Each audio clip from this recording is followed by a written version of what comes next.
Aloha Mahilani. My name is Douglas Chong. I just was hoping you could, help me out, help us out, our family out.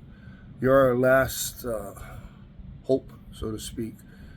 And our relationship, my marriage, our kids, 6 kids, 3 boys, 3 girls, 10 grandchildren, and like you're a 1980 Kamehameha grad. I read in your portfolio. I'm 1987, centennial year, 1887. It was founded. I was a centennial year class, 1887. Lilia, 1989. Mine was 1987 rather. Hers 1989. We met. I was a senior. She was a sophomore. October 17, 1986, I was looking for her to be my wife. She's the girl of my dreams, and yeah, 6 children later, from the ages 35, 33, 31, 29, the first 4. And then later on in life, we decided, 7-year gap, decided to have 2 more to raise them right. Because we actually started to become Christians, starting to get to know God. And this was part of God's process for me. He's calling me to be a leader, a pastor, and not necessarily the traditional pastor, but this was a time out for me and changed my heart to seek Him one-on-one. And that's the purpose of this. But she just started to drift, and me to you, and not blaming anything. She's 54, she never menopause yet. So I don't know if that's a factor in it, but we've been through some major, back in before God, before the 2000s, I'd say in the 1986 on, it's, young kids getting together, drinking, partying, and she committed adultery, so did I, and she filed for divorce twice. I would never divorce her.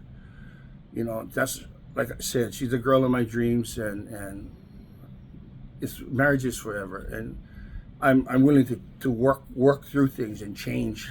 But she filed twice, and the same MO. She'll cut me off, hate me, not talk to me, and make up things here and there. And don't get me wrong, I wasn't a perfect person by any means.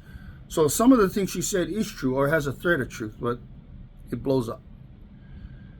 But she will not talk to me, restraining order, and then when we see each other down the road, she comes back.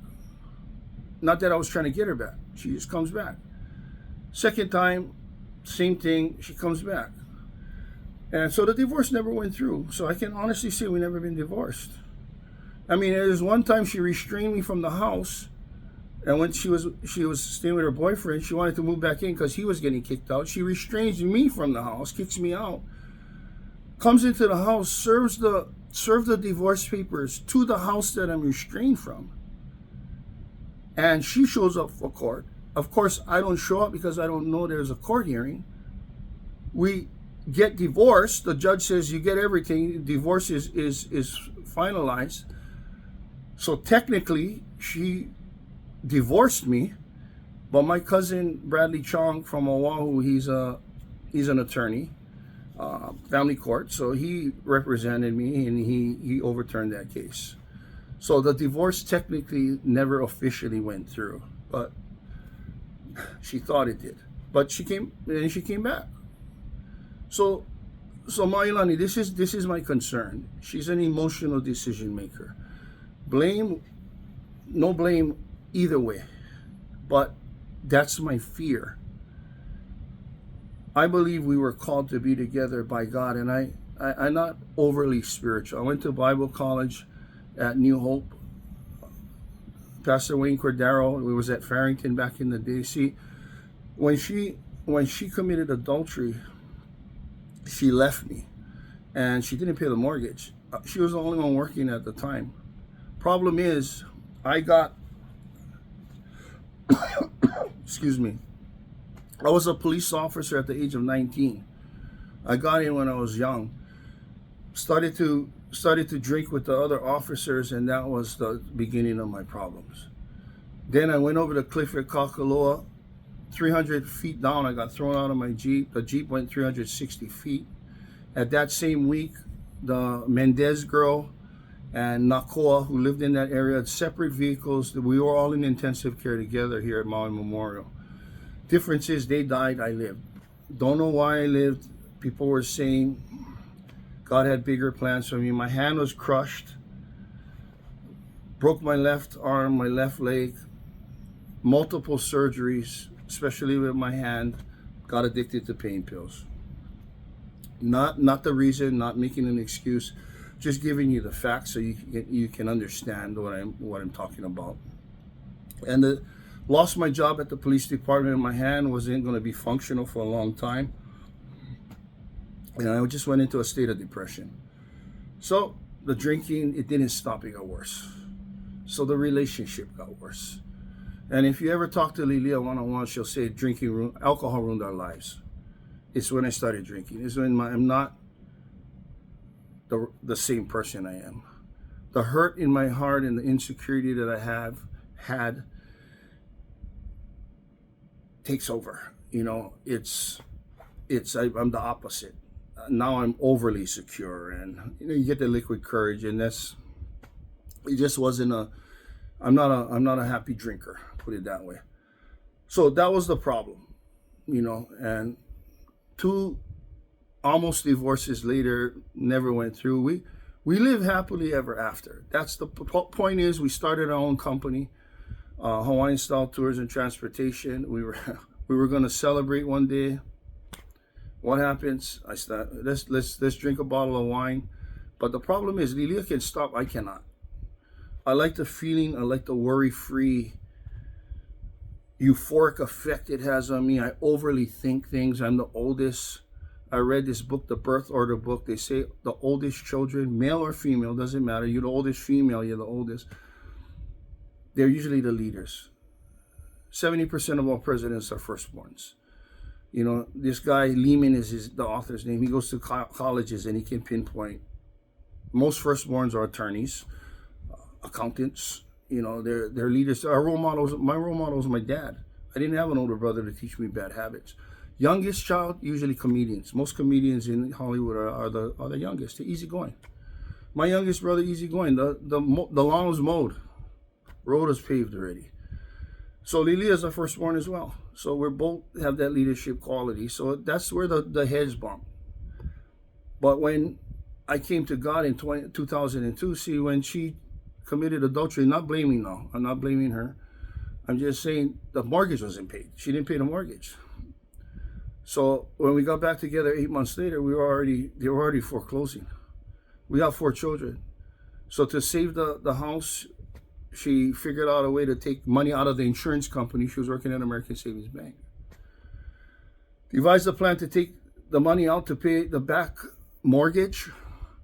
And the guy that I knew to walk in there and get the money, couldn't be me, years later got caught for drugs, not knowing that he was a drug dealer, and he turned us in. And that's when the feds got involved. And because I was the one telling him, he had me on tape. And because I was a police officer, I did a year and a day. Nobody else had jail time except me. And that's when the beginning of the change in my life started to occur.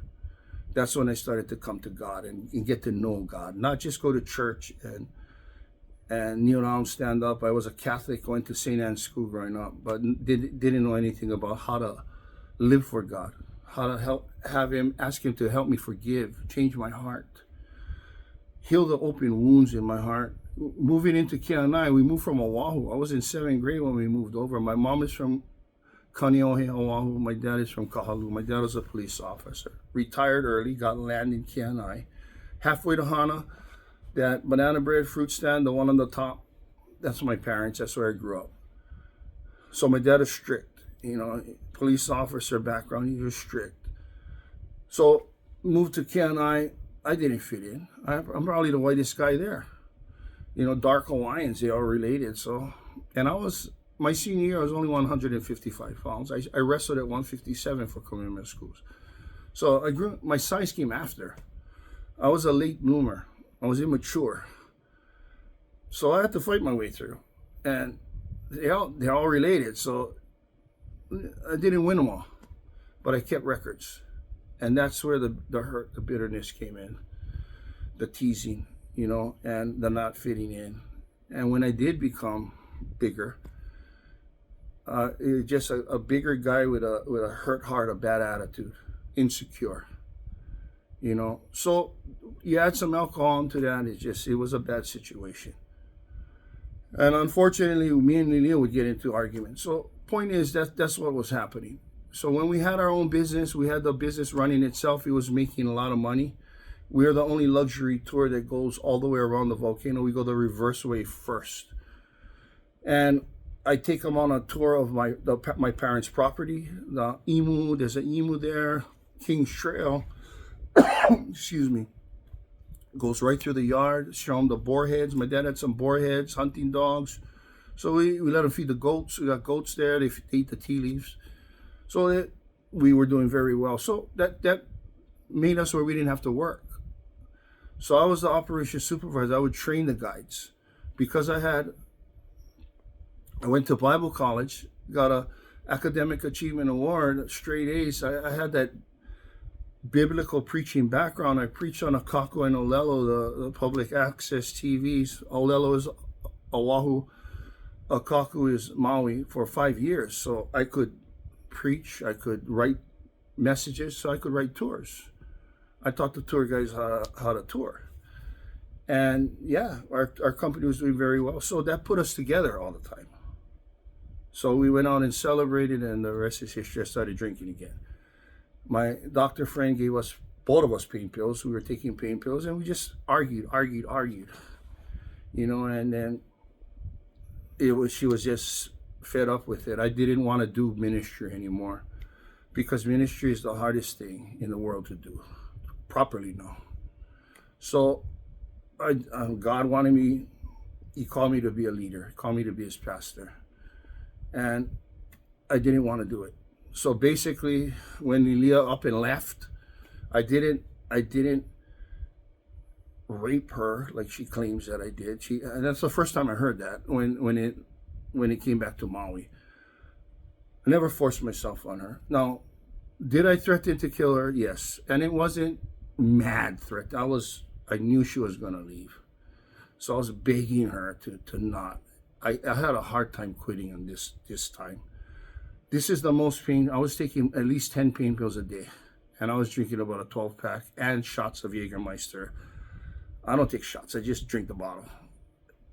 That's how deep I was already. And I was taking hydrocodone and oxys, Percocets, my friend. So it was, I couldn't stop easily. Usually I can stop easily. I couldn't this time. So I was begging her not to leave. I never went to rehab in my life. Never went to any type of treatment. So I was saying, I'll go to Aloha House. I'll go to a treatment because I'm having a hard time stopping. Just don't leave. So the threat did happen, but it was. And then I said, I wouldn't kill you. I'm sorry. I just don't leave me. Because she left me 2 times before. No, she just up and leaves. So no excuse. And not my fault. I shouldn't have said that. But I'm just giving you context of I'm not denying I said it. I did say it. Now, if she said I abused her, I did it. I was going to tickle her. And tickling her, she doesn't like me. She kicked me in the stomach when I was coming to kick her. And right when she kicked me, the reflex, I punched her in the leg. And I didn't mean to punch her. I never hit her. I was sorry. I didn't even think of. I was in MMA up here. I did kickboxing up on Maui. When the MMA came, I was the main event in 2004, fighting Ira Ho'okano. So I trained my whole life to fight. I did. That's not an excuse. I was wrong. But I didn't intentionally try to hit her. I said I was sorry. But did I hit her? The answer is yes. Did I hit her again? No. I didn't hit her before. So, again, she has truth in there, part truth, but that's not the context. And again, I was drinking. I was under the influence. So I knew she was going to leave. And then she ended up leaving. I was begging her not to, but she went and dropped off tourists with our bus, our Platinum minibus. And then she went right to the airport. And that was it. March 1st, 2022. And she went to live with our oldest daughter in California. She lives in California because she was in the Navy. My dad was in the Navy, talked my daughter into going to the Navy, our daughter. So we have, remember, three boys, 3 girls. So that's our oldest girl. She has four children now. So Lilia was staying with them. Never talked to me. Doesn't want to talk to me. Again, she goes into her emotions. She's hating on me. And no, she's 54 now, but she didn't go through menopause yet. She had really, and I'm not making an excuse, Mailani, I'm just giving you context, which unfortunately I can't give Judge Ross. But letting you know the background, because I want you to understand you're the last hope. I don't have anybody else. My dad, my parents can't help. Her parents, she controls her parents. Our kids are in the middle. Our family's divided. So I just wanted to put this in front of you, and hopefully through prayer you could help. But I wanted you to know the truth and hear it from me, not just look at something that's written on paper and make a decision based off of that. I wanted you to hear my side, so to speak. So that's what happened. She just left, refused to talk to me. So our son, our second son, he's 30 now-ish. He's a police officer. And Cody is his name. But he was the youngest for a long time, meaning there was a long break. If there's a 7-year break, so he was easygoing. He was a happy-go-lucky guy. He brings his pastor over to me. His name is Chris Miyake, to see his pastor soon after Lilia leaves. And I started seeing him every week. Every week for almost 4 years. I just stopped seeing him because at the end I was paying him $200 an hour just to donate when I had money, but I didn't have money after a while. After the fires, we got really slow. And our oldest daughter, Cherie, recommended, I just don't see a pastor, I see a clinical psychologist, when Lilia left. Because I was scrambling when she left. Lilia is the girl of my dreams. I see us together for the rest of my life. I never, when I saw her come in school and we got together, that was going to be my wife. Never just a girlfriend or I'll be with her until the going gets tough. No, forever. So I saw this clinical psychologist. His name is Dr. Thomas Chen. He's on High Street, and I've seen him every week. I still see him. I see him on Mondays. So going on 4 years. Chris Miyake, going on 4 years. I saw 2 counselors every week. In addition, I was going to Pukalani Baptist. Paul Kanashiro is the pastor. I would see him periodically. Hard thing about Pastor Paul is he's getting old. He's not really healthy, so I didn't see him every week. I saw him every 3 months to just connect with him and ask him if I'm going in the right direction with my marriage. And he always looks through scripture and confirms. So he's also the police chaplain. So I've worked with all these people ever since Lilia left. It's not like I didn't get any type of counseling. And the reason why I got these counselors in my life, Mailani, is because I know why Lilia left. It wasn't because of the drinking. I stopped drinking. March 5th, 2022, I stopped drinking and using pain pills. Poured it down the toilet, never drank, never used the pain pills again. March 5th of this year, 4 years clean. And this is the hardest 4 years of my life, by far. But this was the time I learned how to connect to God. In the pain and suffering of my life, instead of drinking to stop my mind from badgering me and calling me loser, failure, I learned how to lift it up to God and focus and dwell on all the blessings that I have. And that's how he ended up changing my heart, where I still love my wife. I have no enemies. He says, love your enemies. How? Through prayer. I have a daily relationship with him. You know, I wrote a spiritual routine from Bible college that I read and I journal every day. The acronym is HEAR. His word, exegesis or explain. Who's he talking to? Does it apply to us today? A, application. How does it apply to my life? R, request the help of the Holy Spirit. So I connected, didn't go to rehab because I know I just need to connect to God daily. That's the problem. Every time I stop, I drift away. My mind says, hey, I can drink now. I'm more responsible. No, I can't, because I drink to get drunk. And after I drink, pain pills will intensify the effect.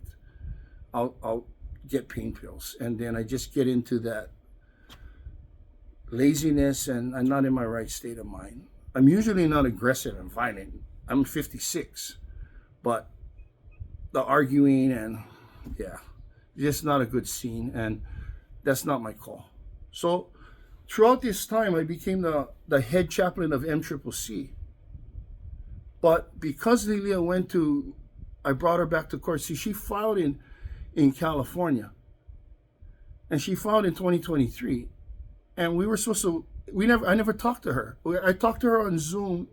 Pastor Chris Miyake, my son Cody, the police officer's pastor at the time, was meeting with me. So he started meeting with her. And she didn't want a divorce when she left. She never claimed any rape or anything. She did say I was drinking, of course. She'll say alcohol ruined our lives. Because every time I drink, that's when I malfunction. And I'm not blaming anything. I take full responsibility. I'm not blaming the alcohol. It's my foolishness that decides to drink when I know what's going to happen. I always think it's going to be different. It never is. It always is going to end up in a not the right state. So I take the responsibility. I'm just giving you context of what's happening. So he starts meeting. R3 is a 3-day counseling group it's in California. That's where she's staying, and it's for the weekend. And this is a program that people go. This is their last try. Either the marriage is going to work or they're gonna go their own separate ways. But it brings a connection back. You know, so Pastor Chris was talking Lilia into doing that. Lilia said, okay. She was looking, my oldest son, Dougie, talked to her, and she didn't want a divorce. She wanted to do what God wanted her to do. Build her relationship apart from me while I build my relationship with him apart from her. And then when it's God's timing, we come back together. Okay, perfect. That's exactly what I was doing as well. And I was called to do. God called her and I to ministry. But then I go to R3 by myself in November so they can check me out. And the counselors give me thumbs up. So we're supposed to go in December. She pulls out. And I'm not talking to her now. The only time I talked to her was on Zoom when Pastor Chris Miyake is on Zoom with us 3 times. And she was laughing and at the end. And then she stopped it. So I fly up there in December to melt that ice. She puts a wall of ice between us because her theory, what she used to say before, out of sight, out of mind. What I don't know can't hurt me. So if I used to go out, she don't want to know. She doesn't want to know bad news. So she alienates me from her life so she doesn't have to think about me. And she did that. She filed twice before when we were before God, when we were in the teens, from 1986 to the 2000s. She filed twice. She did the same thing. She separated, cut me off, focused on all the negative, made up some negative, and never talked to me. And then after time passed where she had to talk to me, she had to see me, she changed. So, Mahilani, that's what I don't want to happen. Now I know why it lasted so long for 4 years. It was God changing me. It made me learn how to stop that voice from badgering me, calling me loser, calling me stupid. And I lift it up to God and I pray for him to heal my heart, to heal those. And when those open wounds turn into a scar, this is from the accident. No matter what Satan tells me about my past, like the guy that Lilia cheated with me on, or cheated on with, through God, through praying for him, through praying for God to change my heart, to heal my heart, can't use that to steal my joy anymore. What is forgiveness? Forgiveness is when you think of the offense, it doesn't steal your joy. You let it go. That's forgiveness. So now, when Satan, my conscience, whatever it is, whoever it is, reminds me of the bad times in my life, it doesn't steal my joy. I don't like what happened, but it doesn't change me. And that's what I learned in this time, Mailani. Right after I learned that and I started forgiving, I forgave everybody that I had a grudge with. And I'm Hawaiian, Chinese, Portuguese, so the Chinese in me, we hold grudges. Guys picked on me in Keanai. I moved up there in 7th grade, remember? They picked on me in Keanai. When I got bigger, I didn't forget them. You know, I took care of them. And this was years later. This is before the 2000s when I started to come to God now. And they don't remember what happened. I do. I carry grudges. And that grudges that hurt, that's what I'll use Satan uses. When I'm reminded of it, it hurts me. But I don't cry. I get mad. So after I figured out from God how to heal those wounds, how to focus on the blessings that I have, through a daily relationship with him now. I have a daily reading plan, daily prayers. In the morning, the acronym is START. I start my day in prayer. I close my day with prayer. Me and Lilia wrote that. She made bookmarks. Then I become the chaplain of the prison, the head chaplain. I made the head chaplain of MCCC. I take my spiritual routine into prison, changes them. A guy had 64 Class A felonies. His name is Kaipo Asanchin. Allegedly, Molokai, his sister, got sexually assaulted years ago when he was 9. And dad was the DLNR. Came home, asked sexually assaulted by her volleyball coach, by the way. Asked if that's true. She said yes. He goes out. He shoots the guy 6 times in the chest. The twin brother. 20 years he does for that. The guy was MPD, who allegedly raped her. And it was judged as consensual sex. This is coming from Kaipo. So Molokai is small. There's bitterness in the family now. Dad is in prison. You could imagine what's going through the sister's mind. Hey, you see what happened? Look at what you did. You should have shut your mouth. She moves to Alaska. She has 9 kids. She homeschools them, doesn't send them to school. Kaipo, growing up, he's 17. She comes back to visit. He gets his license. He said, look, sis, I got my license. Let's take a drive. Takes a drive. Drives by the place that she got allegedly raped, sexually assaulted, and she starts crying.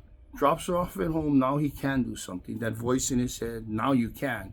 Gets his rifle, shoots the guy 2 times in the chest. Goes into prison, 20 years. So he's not in prison for that. He gets out. He goes back, he violates 64 Class A felonies he has now. I'm the chaplain. I come in. He doesn't come by, doesn't taunts me here and there, because he's been through every program. He's just a bitter guy running the gamut. Long story short, when he was down and out, he was ready to end it. He couldn't talk to his fiancée. He said he was going out to hang himself, and the door buzzer rings. I walk in. He says, hey, Doug. He calls me Dougie. Can you pray for me? And that's where it started. I put him on the spiritual routine. I taught him how to interpret the Bible, and came in every day. Every single day I was in that prison. My tour company is running itself this right now. I have time. And I spoke at court on his behalf. I told the power of connecting to God every day. I showed the judge. I forgot what I don't know what name what judge was sitting behind the bench, but she looked at the spiritual routine that Lilia put on paper, put it in order. I wrote it for myself, to connect to God, and then she put it in bookmark form when we had our church,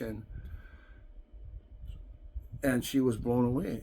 She said, "Why doesn't all the programs do this?" And I don't know, but she's released. Over 2 years he's been out. This is the longest he's ever been out in his adult life. Why? God. So that, Mailani, I'm not preaching to you. I'm not justifying anything. All I'm saying is that's the difference. That's what this separation was for. Not to downplay my drinking and downplay me arguing with Lilia or anything to that in that sort. But I get it now. So when she comes back here, I stop her from divorcing me in California. I'm trying to drag this on so she can hear the Lord, or she wakes up, or I get a chance to talk to her. So I'm her attorney. I write out a divorce proposal that all we got to do is go to R3, like we were going to go to in December of 2022. And I gave her more than half of everything. I said, I'll give you alimony for 2 years. Even if you get a job, I'll still give you alimony. I don't want to fight. I love my wife. I'm always going to love her, whether she's my wife or she ends up finding a way to divorce me. The problem is now, Mahilani, is the kids are in the middle. I can't communicate with her. So she blames me for putting the kids in the middle, but she put the kids in the middle because there's no mediator. She was going to a church in California called the Orchard Church. I reached out to her pastors. Her pastors were going to mediate. She stopped going. She doesn't want to meet. She doesn't want to get counseling. She doesn't want to mediate. And I'm not saying that people say, well, then move on. She don't want to be with you. That's not true. Because 2 times before that, she said the same thing until we saw each other. Now, it's not about looks, Mailani, it's the connection. If what I'm saying is true, when we sit down and meet together, she's going to change. God's going to change her. The love will come back. If not, I'll go my separate way. I'm not trying to prolong this for my own benefit. I'm trying to prolong this because this is exactly what Lilia prayed for her whole life. A sober husband who's loving and loves her and the family. I go to my son up here, our oldest son is here. I go to his son's baseball game every day. He has 2 boys and a girl. Yesterday I went to his boys' baseball game. Today his younger one is starting t-ball. So I'm going to the game today. And tomorrow is the older son again. So, but Lilia doesn't come to Maui. Or when she comes, she stays with the police officer's son and hides behind him. And he's the emotional one. So any son who leads with their heart, if mom is saying dad is mean to me, he abused me, he raped me, they're gonna protect their mom. And I give him an A for that. It's just he shouldn't be in the middle. He should have directed his mom to counseling. I went through counseling for going on 4 years now. I'm still going. 2 counselors and Pastor Paul. I saw him at least 10 times. Because I want everybody to know this isn't a game I'm playing. This isn't because I can speak well that I can sell ice to Eskimos. This isn't. Mailani, if I didn't think that I changed and this was a call from God, I'd move on. Why wouldn't I? What is my motive? If Lilia, I won't use her. Let's say somebody died, you look for the husband. Who has motive? What is my motive for waiting? I supported her for 3+ years. I left the account open. She was taking out tens of thousands of dollars every month for years. And I have the paperwork to prove it. And I never stopped her. She went to Israel, but she raised our 6 children. And you know what? She was a stay-at-home, not stay-at-home mom, but she took care of them. And I wasn't the easiest guy to live with. Granted.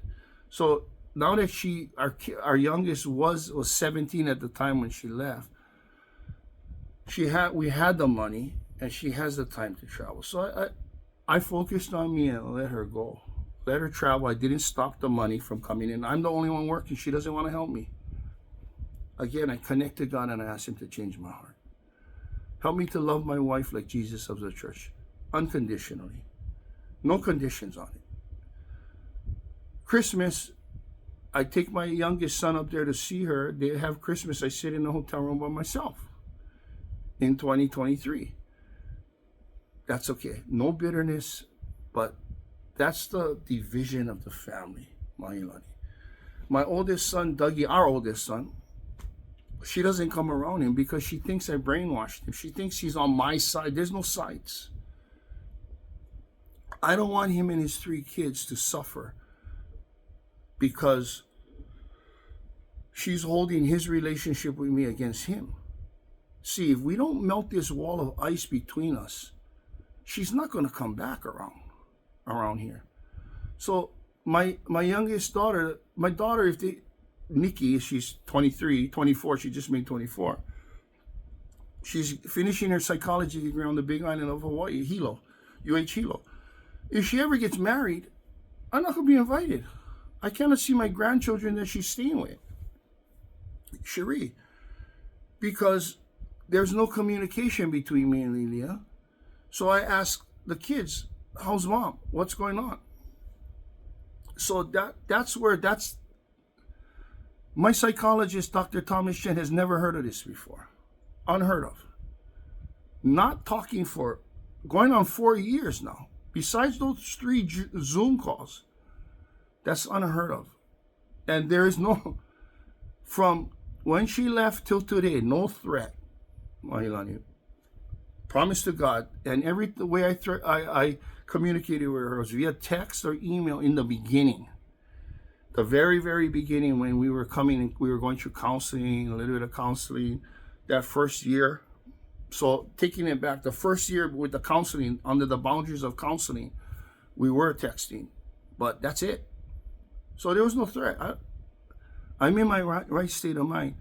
I was the head chaplain of MCCC until I had that rape allegation on my record, or alleged, but that's all it takes. So fine, that wasn't the call. What I established with God is the Men Helping Men Foundation, and that is my call, our call, me and Lilia. And Janapol is actually going to help with the paperwork with that, to help families. Help families what?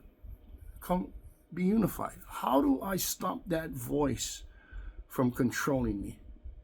All the hurt that I have in the past,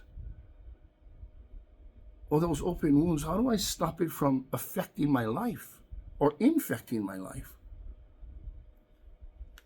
Building a relationship with God. That's why I can wait for almost 4 years and still love my wife. I don't hold anything against her. I know how to forgive. I don't hold anything against my police officer's son, who she's hiding behind, who is cutting me off now. And I did nothing to him. You see, she's depending on him to stand in the middle of us. And she's trying to divorce me from the back end, which is not right. We never sat down and talked. I never saw her face to face again.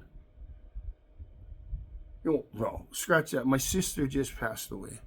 52 years old. No complications, just had a heart attack. And this broke my parents. This is about right before Christmas.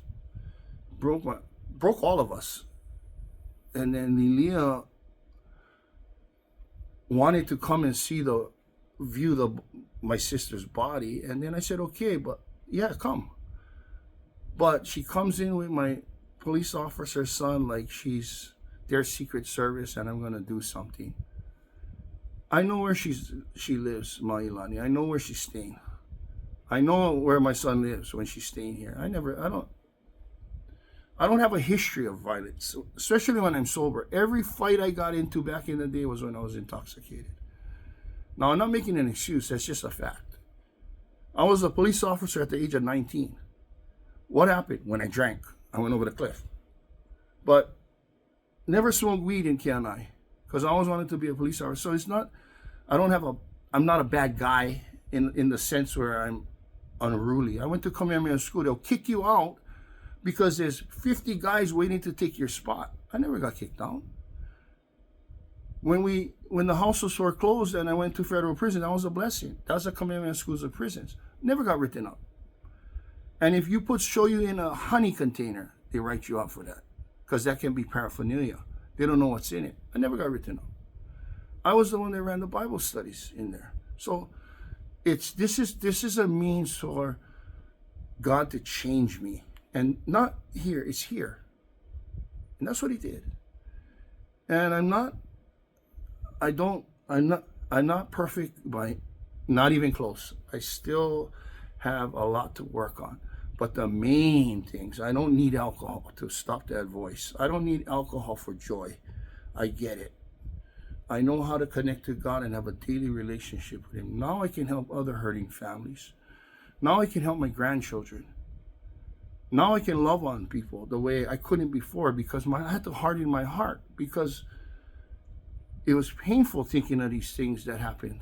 And I'm not playing the violin by any means. There's people that have way worse lives than I've ever had. And I grew up pretty normal, besides being sent to commandment school.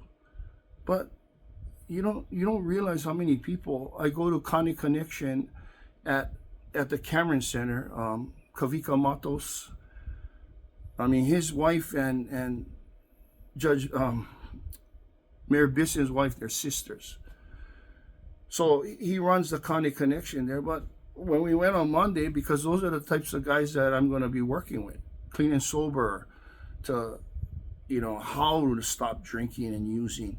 But I was telling them about my hurt, my lack of love. My dad never told me he loved me. And then Kavika asked, had about 50 guys in there. How many of your dads never told you that they love them? 80% of the hands went up. And I'm not saying that, no, I needed that, and that's why. I'm not blaming anybody. I'm not blaming my dad. That's the hand that I'm dealt. This is my upbringing. I'm not saying it was a terrible upbringing. I'm saying this is the hand that I'm dealt. How do I play it, Father? And now I know how to play it. I know how to find it in God's Word. Just like when you being a judge, you being an attorney, it's the book of the law. You look at the law. I read God's Word like the book of the law. Of course, there's heart in it. There's love in it. But I know His Word. I know 66 books under one cover, different genres. How do you interpret exegesis, hermeneutics? He wrote it to a different audience, not directly to me. And that's what God taught me. That's why I went to Bible college. Now I can help others. What? Build a relationship with God. And that's where Men Helping Men came in.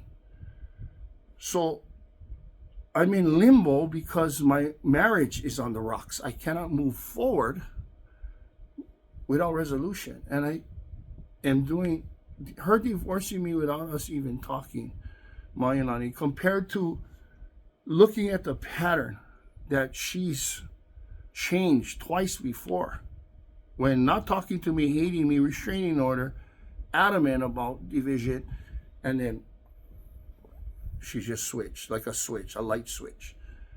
So that's what I don't want to overlook, because this is beyond me and her. We have grandchildren, we have children, we have a ministry. That's why we paid thousands of dollars to go to Bible college, and she watched the kids while I was studying on Oahu. I just want to make sure she's in her right state of mind. Like I said, 54 years old, never menopause yet. She would circle the days on the calendar that she's going to menstruate because she turns. And I want to make sure I know that okay, I cannot reason with the unreasonable. So I walk away. So it's not the way it was written. And I'm not saying I'm perfect. There's a lot of things that I've learned, and I could have did better. Now I know how to love my wife unconditionally, where I'm not the head of the household, where I lead with an iron hand. I build from the bottom up. I show by example.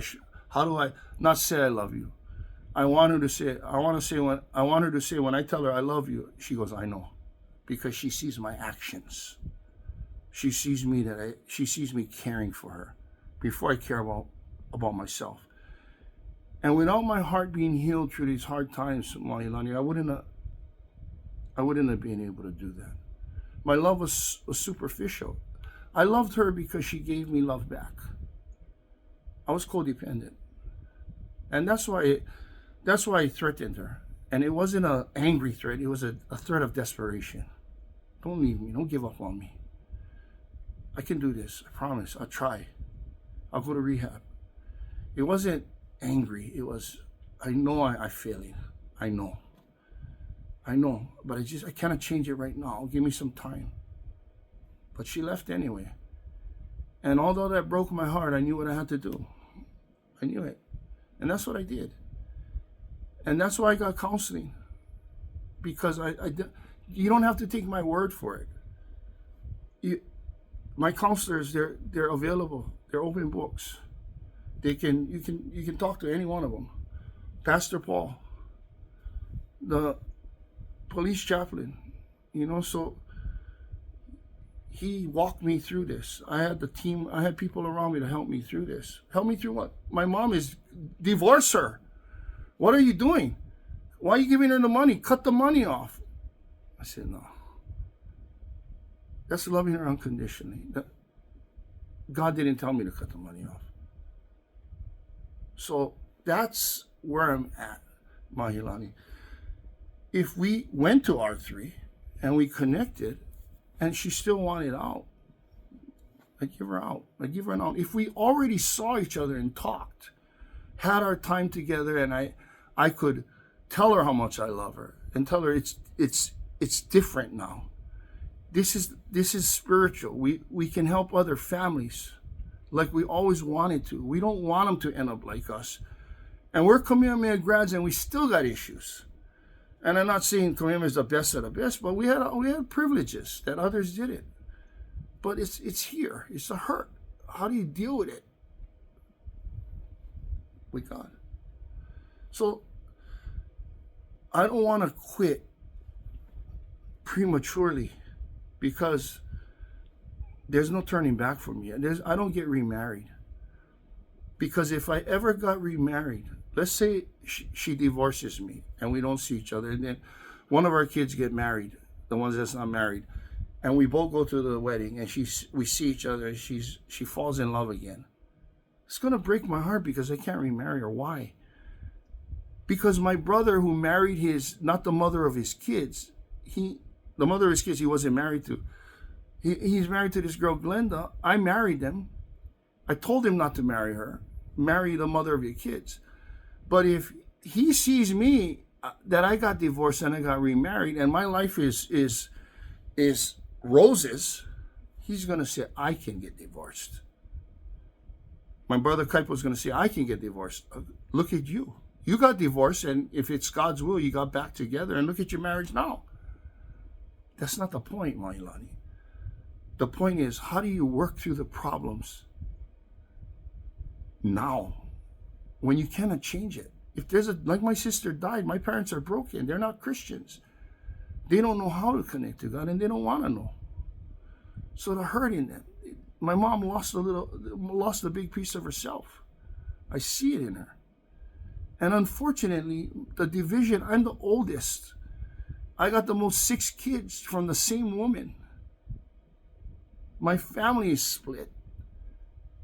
My son, Cody, who's a police officer, just pushed me around in Planet Fitness.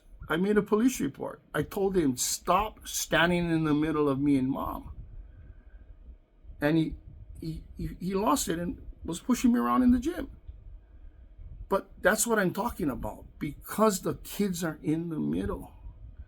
So she was awarded alimony. I can't Venmo her. It bounces back. Who am I going to get in touch with? I'm in violation. I got to go through my kids to get to her. Her car is ordered. Judge Rouse said, give her car back. Okay. I got it all safety. I cleaned it up. I got to go through my kids to get to her. My son, oldest son, he was busy. He never wrote to her. He never sent it. The kids are in the middle. We're adults. We're not 15. We're in our 50s. She's 54. Never menopause, like I said. She's not in her right. This doesn't make sense.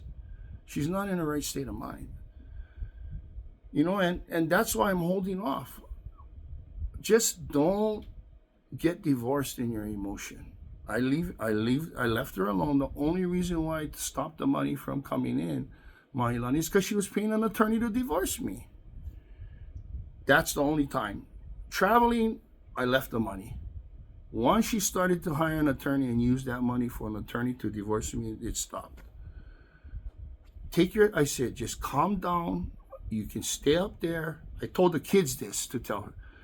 I'm not in any rush. When it's God's time, it's God's time. As long as I'm sitting at our grandkids' game with their grandma. Now with my new wife, with their grandma. Because I love my wife. And I know she loves me, Mahilani. That's why she's staying apart from me. But I'm not the same guy.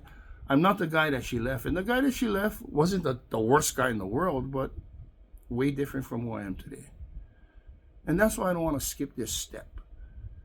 If you can understand that. And I'm an open book.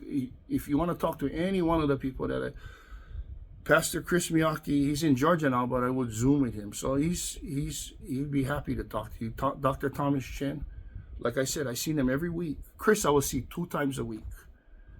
2 times a week I would see him. So, because he was connected to Cody, who switched sides.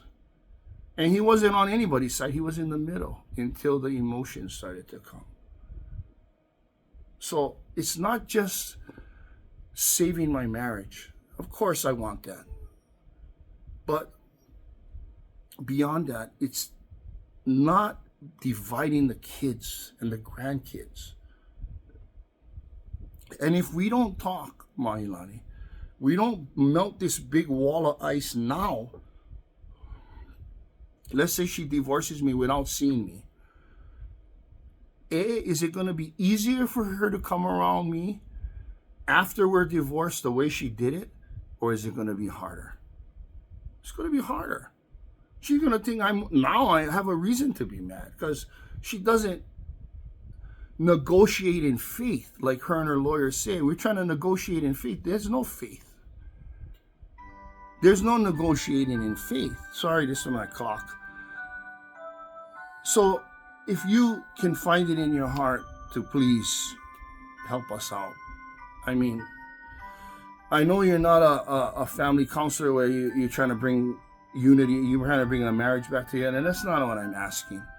I'm just, if you can, your expertise and you're a woman, that can see where she's at emotionally, see where I'm at. I know, and I don't know how much legal wiggle room you have, but if you can just, if there's anything you can do or suggest, I appreciate it.